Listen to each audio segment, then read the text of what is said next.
નમસ્કાર વિદ્યાર્થી મિત્રો, બીએસસી સેમ 6ના વિદ્યાર્થીઓ માટે CCCH 602ના યુનિટ 1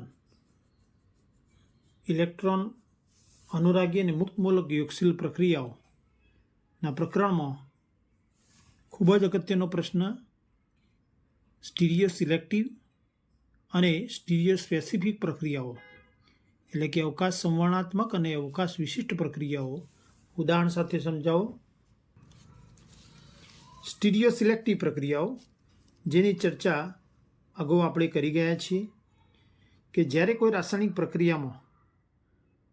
પ્રક્રિયાને અંતે મળતી નિપજના અવકાશીય સમઘટકો શક્ય હોય અને પ્રક્રિયાને અંતે આ નિપજના શક્ય અવકાશીય સમઘટકો પૈકી કોઈ એક અવકાશીય સમઘટક કે એનેન્સિયોમર્સ એટલે કે પ્રતિબિંબી યુગ્મ નિપજ તરીકે મળતું હોય તો તે પ્રક્રિયાઓને સ્ટીરિયો સિલેક્ટિવ પ્રક્રિયા તરીકે ઓળખવામાં આવે છે।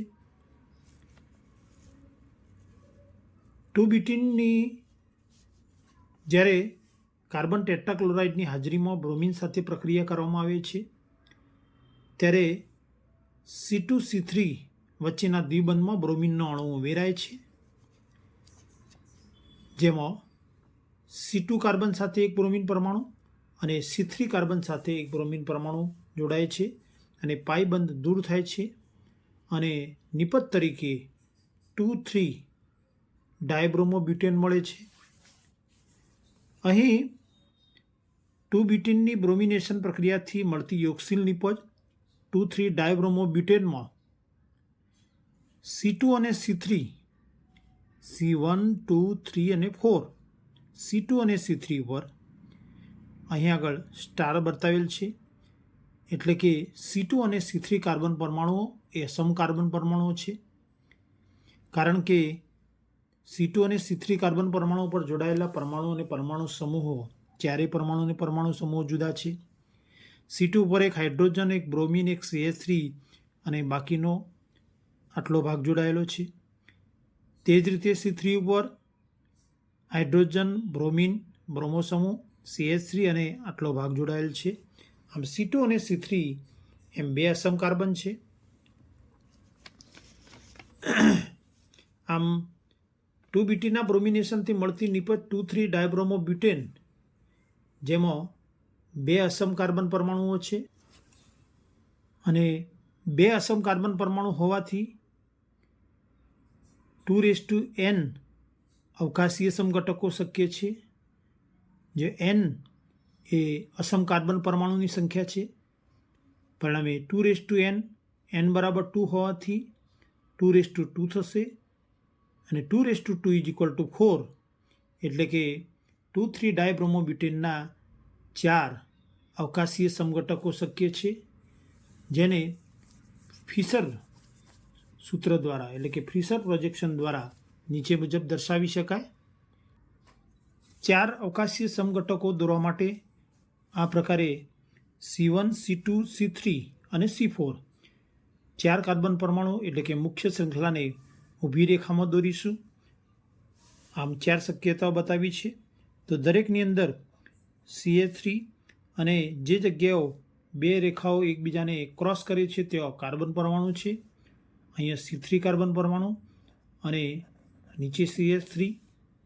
આમ આ જ રીતે બાકીના 3 સૂત્રો ઉપર આ રીતે CH3 લખી દઈશું।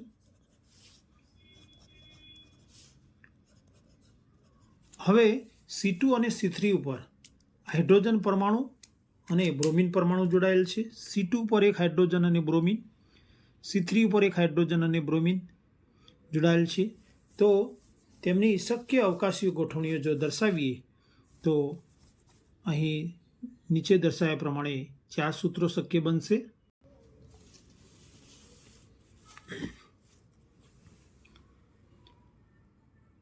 હાઇડ્રોજન ડાબી બાજુ Br, અહીંયા ડાબી બાજુ Br અને જમણી બાજુ હાઇડ્રોજન દર્શાવીએ અને તેનું પ્રતિબિંબ અહીં દોરીએ તો આ પ્રકારે થશે, જેમાં ડાબી બાજુ Br, જમણી બાજુ હાઇડ્રોજન, બ્રોમિન. તે જ પ્રકારે બીજી શક્યતા જેમાં બંને હાઇડ્રોજન પરમાણુ એક બાજુ અને બંને બ્રોમિન પરમાણુ એક બાજુ. ત્રીજા સૂત્રમાં બંને બ્રોમિન પરમાણુઓ જમણી બાજુ અને હાઇડ્રોજન પરમાણુઓ ડાબી બાજુ દર્શાવીએ તો તેનું પ્રતિબિંબી સૂત્ર જેની અંદર બંને બ્રોમિન પરમાણુઓ ડાબી બાજુ અને હાઇડ્રોજન પરમાણુ જમણી બાજુ થશે. આમ 4 પ્રકારના સૂત્રો શક્ય થશે. એટલે કે 2,3 ડાયબ્રોમોબ્યુટેનના જે 4 અવકાશીય સમઘટકો શક્ય છે તેના ફિશર સૂત્ર આ રીતે થશે. સૂત્ર નંબર 1, 2. અહીં તેમના નિરપેક્ષ કોન્ફિગ્યુરેશન RS નોમેનક્લેચર દર્શાવીએ તો C1 એની અંદર અસમ કાર્બન પરમાણુ C2 અને C3 છે.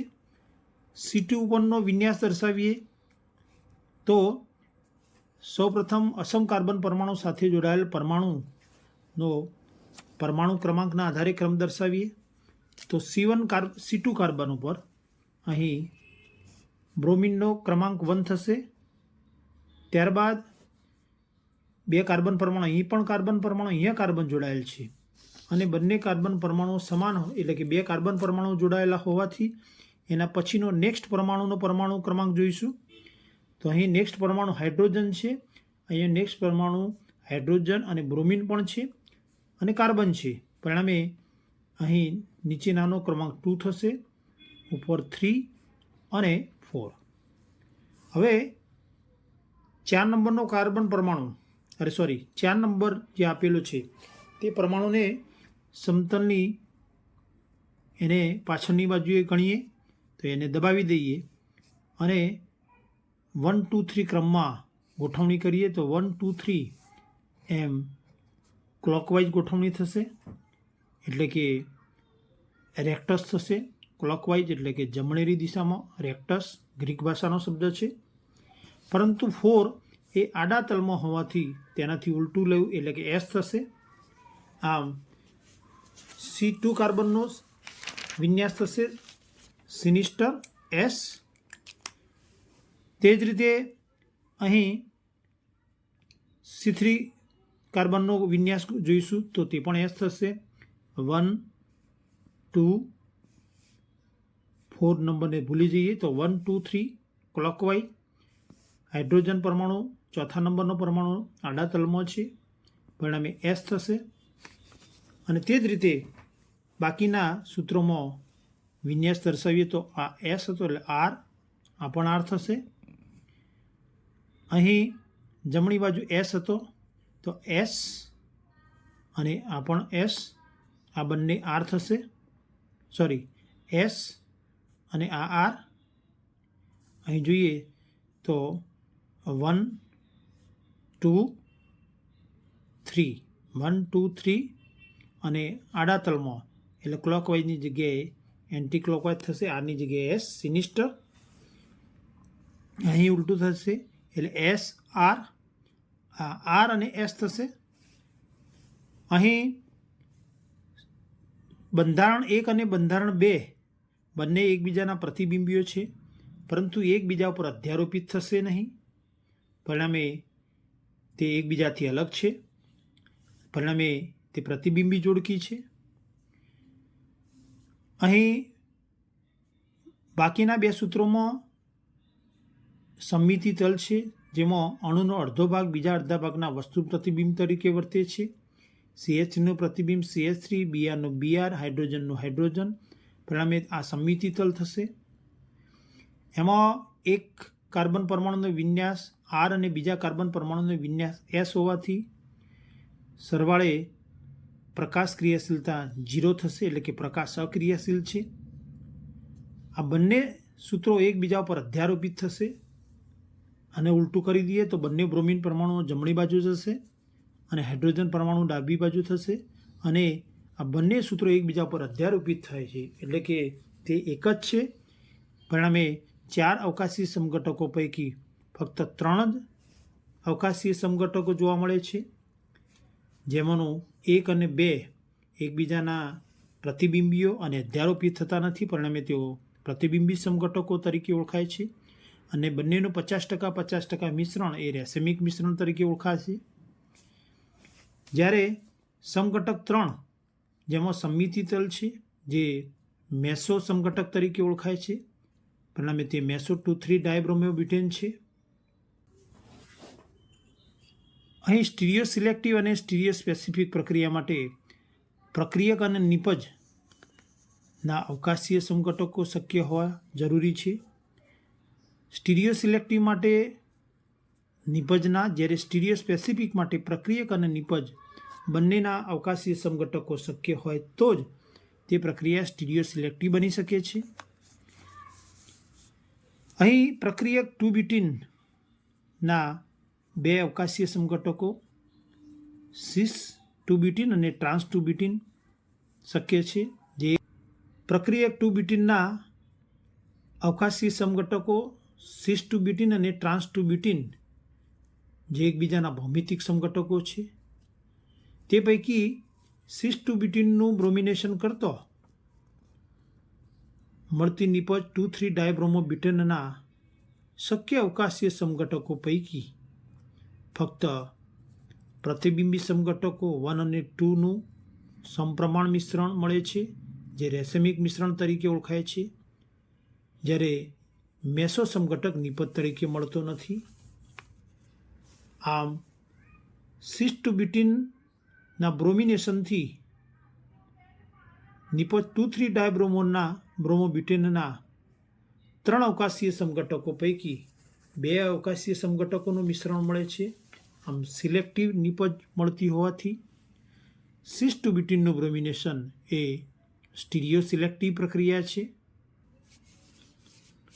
તે જ રીતે 2-બ્યુટીનના બીજા અવકાશીય સમઘટક ટ્રાન્સ 2-બ્યુટીનનું બ્રોમિનેશન કરતો 2,3 ડાયબ્રોમોબ્યુટેનના શક્ય અવકાશીય સમઘટકો પૈકી ફક્ત મેસો સમઘટક એટલે કે સમઘટક 3 જ નિપજ તરીકે મળે છે. પ્રતિબિંબી સમઘટકો નિપજ તરીકે મળતા નથી. આમ ટ્રાન્સ 2-બ્યુટીનના બ્રોમિનેશનથી 2,3 ડાયબ્રોમોબ્યુટેનના શક્ય 3 અવકાશીય સમઘટકો પૈકી ફક્ત એક જ સમઘટક 3 મેસો સમઘટક એટલે કે મેસો 2,3 ડાયબ્રોમોજ બ્યુટેન નિપજ તરીકે મળે છે. એટલે કે નિપજના શક્ય અવકાશીય સમઘટકો પૈકી એક જ નિપજ એટલે કે પસંદગીની નિપજ મુખ્ય નિપજ તરીકે મળે છે. આમ ટ્રાન્સ 2-બ્યુટીનનું બ્રોમિનેશન પણ સ્ટીરિયો સિલેક્ટિવ પ્રક્રિયા છે. બીજા અર્થમાં સિસ 2-બ્યુટીન અને ટ્રાન્સ 2-બ્યુટીનનું બ્રોમિનેશન એ સ્ટીરિયો સિલેક્ટિવ પ્રક્રિયાઓ ગણી શકાય. હવે આ બંને પ્રક્રિયાઓ સ્ટીરિયો સ્પેસિફિક છે કે કેમ તે જોઈએ. અવકાશ વિશિષ્ટ પ્રક્રિયાઓ સ્ટીરિયો સ્પેસિફિક રિએક્શન્સ. જે પ્રક્રિયાઓમાં પ્રક્રિયકના જુદા જુદા અવકાશીય સમઘટકો સમાન પ્રક્રિયા દ્વારા જુદી જુદી અવકાશીય નિપજો આપતા હોય અથવા સમાન અવકાશી નિપજ આપતા હોય, પરંતુ તે નિપજ મેળવવાના રસ્તા કે પ્રક્રિયા દર જુદા જુદા હોય, તો તેવી પ્રક્રિયાઓને સ્ટીરિયો સ્પેસિફિક પ્રક્રિયાઓ તરીકે ઓળખવામાં આવે છે. એટલે કે જો પ્રક્રિયકના અવકાશીય સમઘટકો શક્ય હોય અને નિપજના અવકાશીય સમઘટકો શક્ય હોય, પ્રક્રિયકના આ જુદા જુદા અવકાશીય સમઘટકો સમાન પ્રક્રિયા દ્વારા નિપજના જુદા જુદા અવકાશીય સમઘટકો પૈકી જે નિપજો આપે છે બંને નિપજો જુદી હોય, જુદા જુદા પ્રક્રિયકો જુદી જુદી નિપજ આપતા હોય, તો તે પ્રક્રિયા સ્ટીરિયો સ્પેસિફિક પ્રક્રિયા કહે છે. यानी कि different stereoisomer of reactant gives different stereoisomer of product is called stereospecific reaction. દાખલા તરીકે અહીં 2-બ્યુટીનના ભૌમિતિક સમઘટકો પૈકી સિસ 2-બ્યુટીનનું બ્રોમિનેશન કરતો પ્રતિબિંબી સમઘટકો 1 અને 2નું સમપ્રમાણ મિશ્રણ મળે છે, રેસિમિક મિશ્રણ બને છે. 2-બ્યુટીનના ભૌમિતિક સમઘટક એટલે કે અવકાશી સમઘટક ટ્રાન્સ 2-બ્યુટીનનું બ્રોમિનેશન કરતો મેસો સમઘટક મળે છે. આમ 2-બ્યુટીનના બંને અવકાશીય સમઘટકો સિસ અને ટ્રાન્સ સમઘટકો એ નિપજ 2,3 ડાયબ્રોમોબ્યુટેનના જુદા જુદા અવકાશીય સમઘટકો નિપજ તરીકે આપે છે. આમ 2-બ્યુટેનના અવકાશીય સમઘટકો એટલે કે ભૌમિતિક સમઘટકોના બ્રોમિનેશનથી જુદી જુદી અવકાશીય નિપજો મળતી હોવાથી 2-બ્યુટેનનું બ્રોમિનેશન એ સ્ટીરિયો સ્પેસિફિક પ્રક્રિયા છે. આમ 2-બ્યુટેનનું બ્રોમિનેશન એ એક એવા પ્રકારની યોગશીલ પ્રક્રિયા છે કે જે સ્ટીરિયો સિલેક્ટિવ અને સ્ટીરિયો સ્પેસિફિક પ્રક્રિયા ગણી શકાય. બધી જ સ્ટીરિયો સ્પેસિફિક પ્રક્રિયાઓ એ સ્ટીરિયો સિલેક્ટિવ હોય છે, પરંતુ બધી જ સ્ટીરિયો સિલેક્ટિવ પ્રક્રિયાઓ એ સ્ટીરિયો સ્પેસિફિક હોતી નથી. મિત્રો, હજુ સુધી તમે મારી ચેનલને સબસ્ક્રાઈબ ના કરી હોય તો જરૂરથી સબસ્ક્રાઈબ કરજો. વિડીયો ગમે તો લાઈક અને શેર જરૂરથી કરશો. Thank you for watching.